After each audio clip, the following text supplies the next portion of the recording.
திருப்பூர் 15 வேளம்பாளையம் பகுதியில் அமைந்துள்ள ஸ்ரீ ஊருடைய அம்மன் ஸ்ரீ விநாயகர் திருக்கோவில் மகா கும்பாபிஷேகம் நடைபெற்று வருகிறது. இந்த நிலையில் அப்பகுதியில் செயல்பட்டு வரும் மஸ்ஜிதே இக்லாஸ் பள்ளிவாசல் மற்றும் மதரசா ஜமாத்தார்களை விழாவில் கலந்து கொள்ள அழைப்பு விடுக்கப்பட்டது.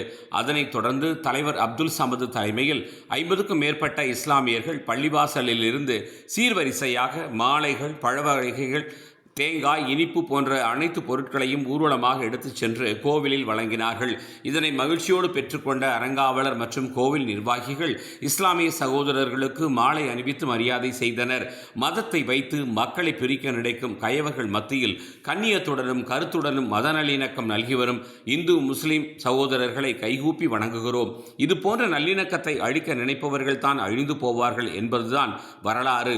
இந்த நல்வினை தொடர வேண்டும். இந்த நிகழ்வில் முகமது ரஃபீக் செயலாளர், சித்திக் பொருளாளர் மற்றும் மண்டல தலைவர் உமா மகேஸ்வரி, வெங்கடாசலம், அறங்காவலர் குழு தலைவர் முத்துராமன், என்ஜினியர் ஜெயபாலன் மற்றும் பக்தர்கள் முன்னின்று சிறப்பித்தனர்.